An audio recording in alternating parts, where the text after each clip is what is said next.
오늘 이 시간 우리에게 주시는 하나님의 말씀은 출애굽기 2장 23절부터 25절까지의 말씀입니다.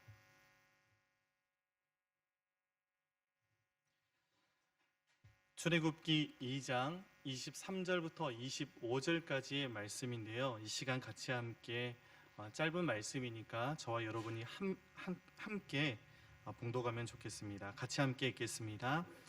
여러 해 후에 애굽 왕은 죽었고 이스라엘 자손은 고된 노동으로 말미암아 탄식하며 부르짖으니 그 고된 노동으로 말미암아 부르짖는 소리가 하나님께 상달된지라. 하나님이 그들의 고통 소리를 들으시고 하나님이 아브라함과 이삭과 야곱에게 세운 그의 언약을 기억하사 하나님이 이스라엘 자손을 돌보셨고 하나님이 그들을 기억하였. 아멘. 오늘도 예배 가운데 나오신 우리 성도님들 주님의 이름으로 다시 한번 환영하고 축복합니다. 오늘 본문 말씀을 중심으로 하나님은 계획이 다 있으시군요 라는 제목으로 하나님의 말씀 함께 나누겠습니다. 여러분들은 기생충이라는 영화를 보신 분들이 계실 텐데요. 저는 보지는 못했지만 유튜브 같은데 이렇게 많이 올라와 있는 것을 보게 되어서 안 봐도 본 것 같은 그런 느낌이 들 정도입니다. 그 영화 중에서 아버지가 아들에게 한 말이 유행어가 되었는데, 아들아 넌 계획이 다 있구나 라는 그런 대사였습니다. 사실 오늘 제목은 거기에서 가져오기도 했지만 여러분도 오늘 말씀을 통해서 그 하나님의 은혜가 우리 가운데 넘치는 시간이 되기를 소망합니다. 사람들이 저마다 계획을 세웁니다. 그런데 그렇게 세운 계획대로 이루는 사람들은 몇이나 될까라는 그런 생각들을 해보게 됩니다.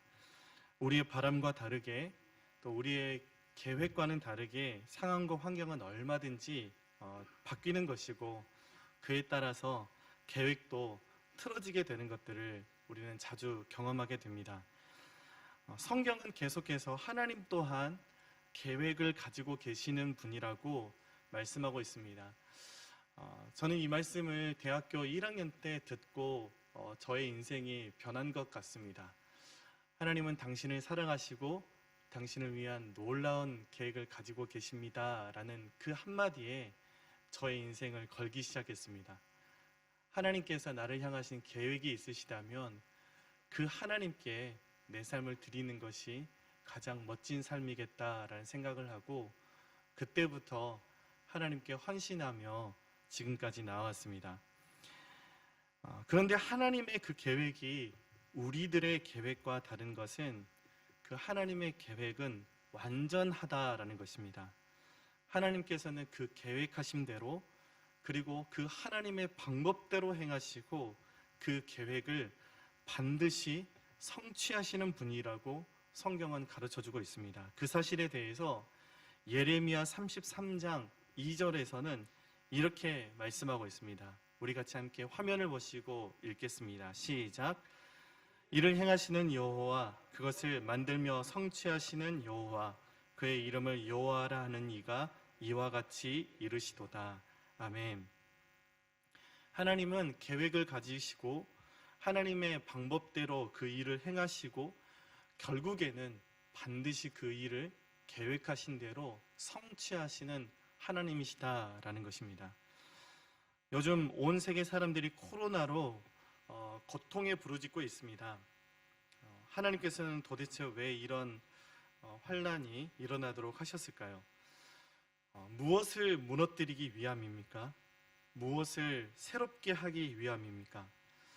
우리는 잘 모르지만 그렇지만 우리가 아는 것 한 가지, 중요한 것 한 가지가 있는데 그것은 이 가운데에도 하나님의 계획과 뜻이 있다라는 것입니다. 이 또한 하나님의 섭리 안에 있다라는 것입니다. 그리고 그 하나님의 계획과 뜻은 선하고 완전하다라는 것입니다. 이 사실에 대해서도 예레미야 29장 11절에서 이렇게 말씀합니다. 우리 같이 함께 읽어보겠습니다. 시작. 여호와의 말씀이니라. 너희를 향한 나의 생각을 내가 아나니 평안이요 재앙이 아니니라. 너희에게 미래와 희망을 주는 것이니라.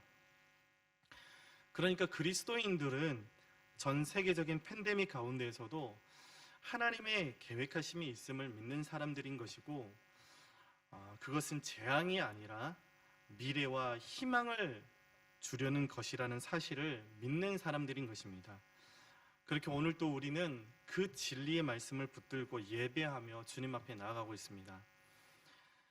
비록 우리는 이렇게 온 세상에 코로나19가 창궐해서 함께 모여 예배하는 것이 참 가장 소중하게 느껴지는 그리운 때를 지나고 있지만, 그럼에도 불구하고 하나님의 계획은 완전한 줄 믿습니다.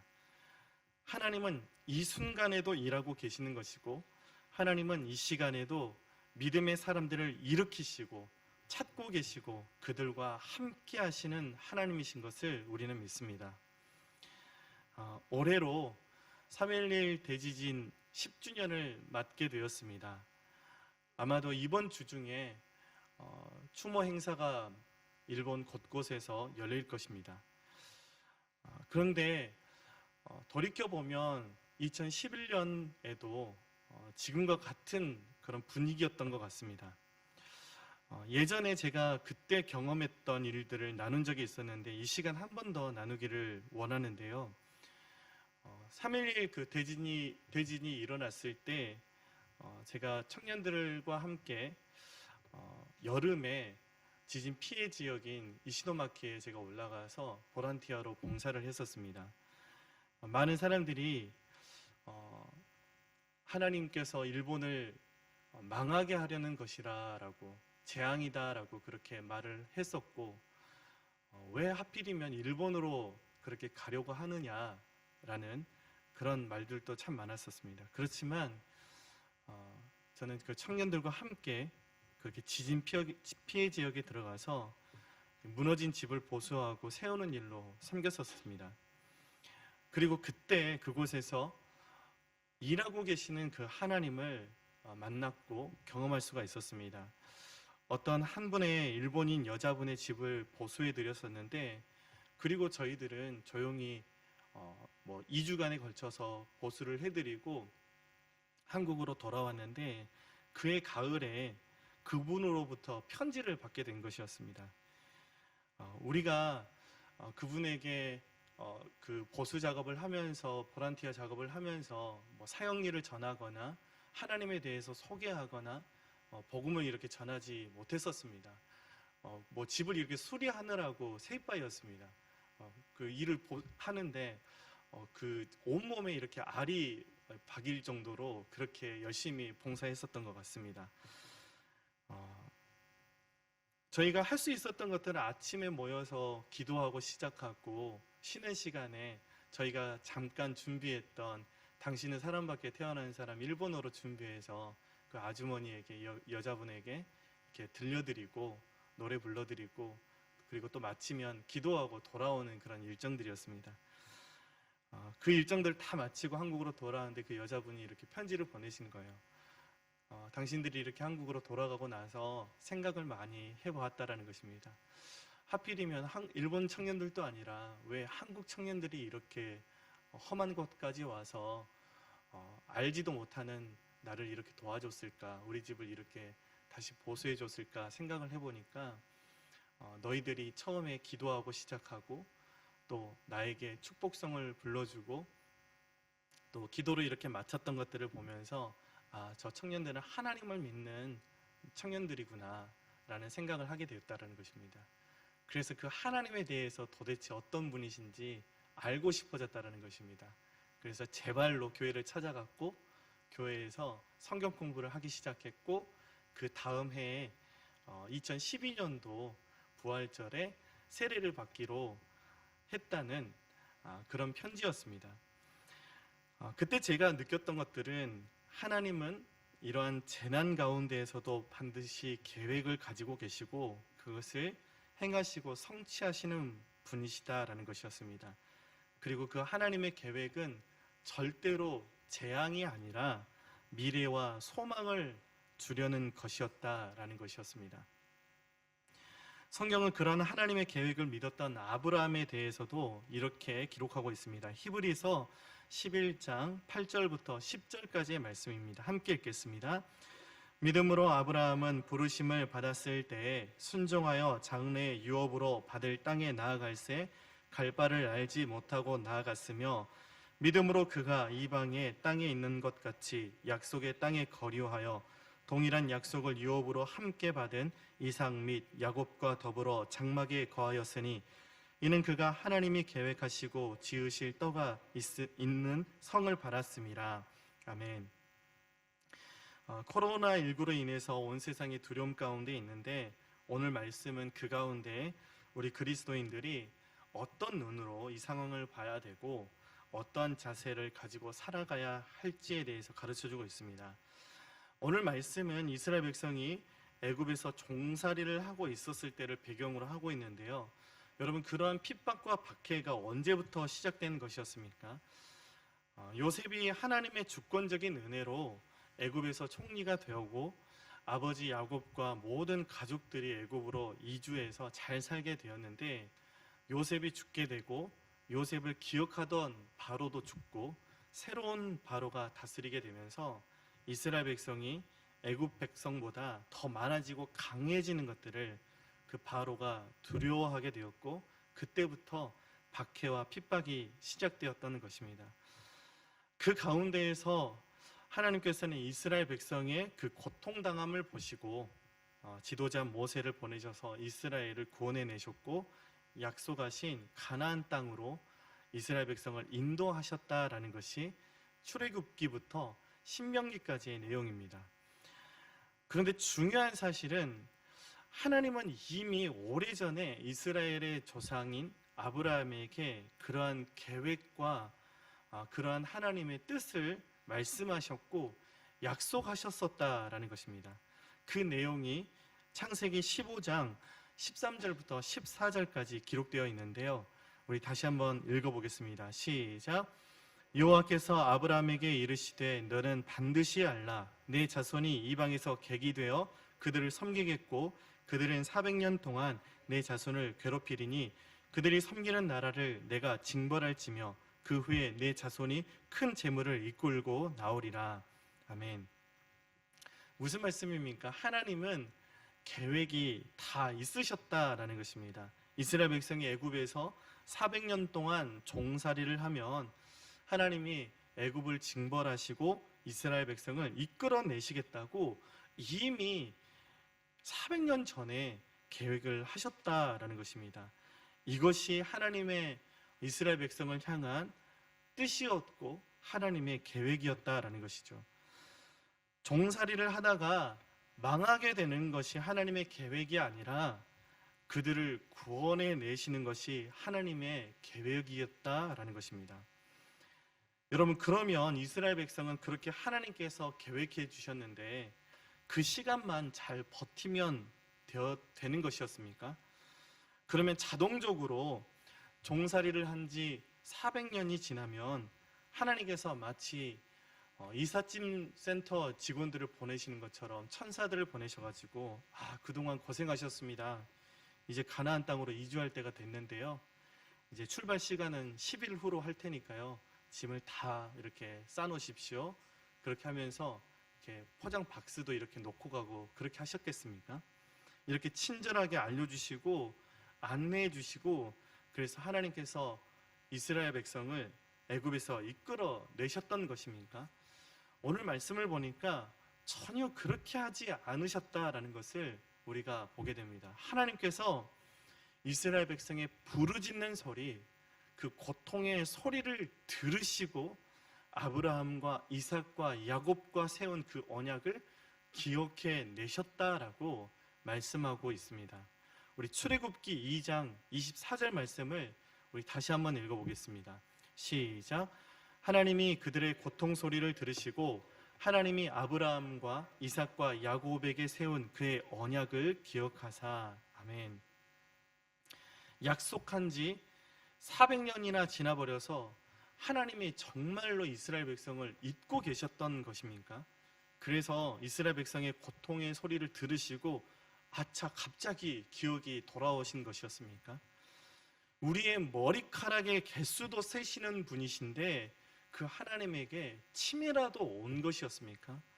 그것이 아니라 하나님께서 정말로 그 약속을 잊어버리신 것이 아니라 그 약속을 이루시기까지 우리의 기도를 기다리고 계셨다라는 것입니다.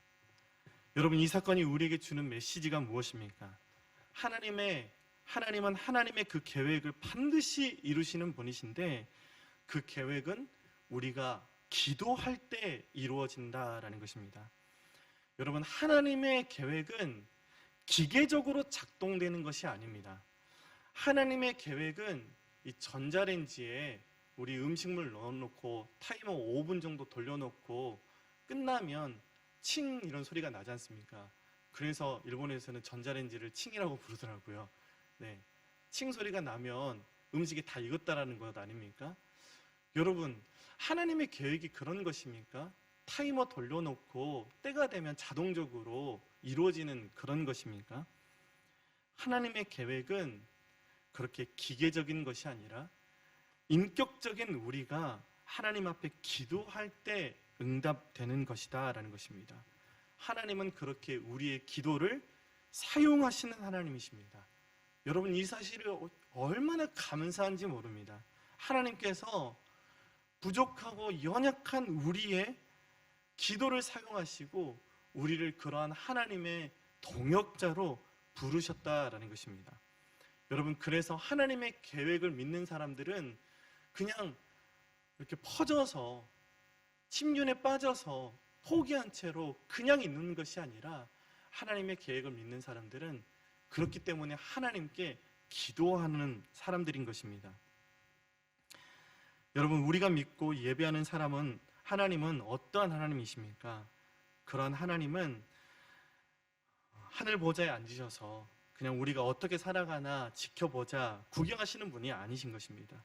오히려 우리의 삶 가운데 내려오셨다라고 말씀하고 있고 우리 삶 가운데 함께 해주시는 분이시다라고 말씀하고 있습니다. 그리고 그 하나님은 하나님께 대한 우리의 인격적인 반응을 요구하는 분이시다라는 것입니다. 오늘 말씀이 우리에게 가르쳐 주시는 사실은 하나님은 우리를 끝까지 참아주시고 우리를 기다려주시는 하나님이시고 때로는 우리를 뒤에서 밀어주시기도 하시고 우리가 낙심해서 주저앉았을 때는 우리를 일으켜주시는 분이시다라는 것을 가르쳐주고 있는 것입니다. 그래서 예레미야 29장 12절부터 13절까지는 이렇게 말씀합니다. 우리 한 번 더 읽어보겠습니다. 시작.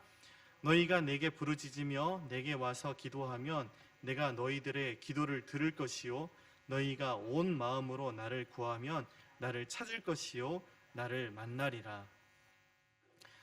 여러분, 이런 상황 가운데 우리가 놓여져 있지만 우리가 이러한 때에도 하나님을 찾으면 하나님께서 우리를 만나주시는 것이고 우리가 하나님께 달려가면 하나님께서 우리를 맞아주시는 것이고 우리가 그렇게 하나님께 기도하면 응답해 주시는 그 하나님이 우리와 함께 계신다라는 사실을 우리가 잊어서는 안 된다라는 것입니다. 여러분, 오늘 말씀은 하나님이 약속을 잊고 계셨던 것처럼 보이지만 그런 것이 아니라 이런 표현을 신학적으로는 뭐라고 이야기를 하냐면 신인 동형적 표현이라고 그렇게 말씀하고 있습니다. 하나님이 사람처럼 그렇게 표현해 주시고 또 사람의 그 인격처럼 우리가 알아듣기 쉽도록 말씀해 주시는 표현이다라는 것인데요. 하나님께서 하시는 그 약속을 잊어버리신 것이 아니라 정작 이스라엘 백성이 하나님을 잊고 있었던 것들을 우리는 성경을 통해서 보게 됩니다. 여러분들은 누가복음 15장에서 집 나간 그 아들을 날마다 잊지 않고 기다리고 있었던 그 아버지를 기억하고 계실 것입니다. 이 둘째 아들을 아버지는 한순간도 잊지 않았습니다. 아들이 언제 돌아올지 몰라서 이 아버지는 날마다 하는 일이 밥 먹고 마을 어귀에 나가서 우리 아들이 언제 돌아오나 지켜 서 있는 것이, 기다리는 것이 그 아버지의 일이었던 것 같습니다. 아들이 언제 돌아오겠습니다라고 이야기를 하고 약조를 하고 간 것도 아니었습니다. 그저 아버지로부터 유산을 물려받아서 그것 가지고 나아갔던 것입니다. 그런데 이 아들이 생각을 해보니까 돈도 다 떨어지고 갈 데가 없어서 아버지 집으로 내가 돌아가야겠다라고 하고 아버지 집으로 돌아가고 있는데, 마을에서 상거가 먼데, 그 말은 무슨 말씀이냐면 멀리서 아들 형체의 아지랑이 같이 이렇게 피어오르는 그런 모습을 보고 아버지가 신발도 신지 않은 채로 달려와서 그 아들을 허깅하고 맞아 주었다라고 성경이 기록하고 있습니다. 여러분, 하나님은요, 우리를 그렇게 기다리시는 분이십니다. 하나님은 400년 동안 한 번도 이스라엘 백성을 잊으신 적이 없으셨습니다. 하나님은 이스라엘 백성이 그렇게 하나님께 돌아오기를, 하나님을 기억해내기를, 하나님께 기도하기를 참고 기다리시다라는 것입니다. 말씀을 맺으며 여러분, 우리는 어떻습니까? 우리가 너무나 눈에 보이는 것들만 쫓아가다가 눈에 보이지 않는 하나님을 놓치고 잊어버리고 있지는 않습니까? 바라고 도전하는 것은 계속되는 코로나 시기에도 그렇게 하나님께 돌이키는 우리가 되었으면 좋겠습니다. 하나님의 계심을 기억해내는 우리가 되었으면 좋겠습니다. 내가 기도할 분이 계시는구나, 내 편이 계시는구나 라는 그런 사실들을 우리가 잊지 않고 하나님의 그 선하신 계획을 신뢰함으로 나아가는 저와 여러분들이 되기를 소망합니다. 사순절의 의미가 그런 것이 아닙니까? 독생자 예수 그리스도를 내어주시기까지 우리를 사랑하시는 그 하나님의 사랑을 기억하고 하나님께 더 깊어지는 시간인 것입니다. 여러분, 사순절을 보내면서 계속되는 코로나 시기를 우리가 살아가면서 하나님께 기도하며 완전하신 그 하나님의 계획을 신뢰하며 소망하는 저와 여러분들이 되기를 주님의 이름으로 축원합니다. 기도하겠습니다. 하나님 아버지, 한 번도 우리를 잊지 않으시고 우리가 하나님께 돌아오기를, 우리가 하나님께 기도하기를 참고 기다리시는 하나님을 말씀을 통해서 만납니다. 하나님, 우리에게 기도할 분이 계셔 주셔서 감사합니다. 그 하나님이 우리의 편이 되어 주셔서 감사합니다. 계속되는 코로나 시기를 우리가 지내며 사순절을 살아가며 눈에 보이는 것들만 쫓아가는 우리가 아니라 눈에 보이진 않지만 실존하시고 언제나 우리와 함께 하시는 그 하나님을 기억해내므로 하나님께 돌이키는, 하나님께 더욱더 가까워지는, 하나님께 더욱더 깊어지는 우리 모두가 되게 하여 주시옵소서. 하나님, 이스라엘 백성을 그 고난 가운데, 그 압제 가운데에서 해방시키셨던 것처럼 우리의 삶을 해방시키시고 우리의 삶을 새롭게 하여 주시고 우리의 삶을 다시 일으켜 주시옵소서. 그때를 우리가 소망하며 인내하며 기도하며 나아갈 수 있도록 지치지 않는 마음을 우리에게 계속해서 부어 주시옵소서. 한 주도 그렇게 우리와 함께 하시는 그 하나님을 우리가 같이 함께 동행하며 우리와 함께 하시며 우리에게 선한 계획을 가지고 계시는 그 하나님을 신뢰함으로 승리하는 한 주가 되게 하여 주시옵소서. 감사드리며 예수 그 귀하신 이름으로 기도드립니다. 아멘.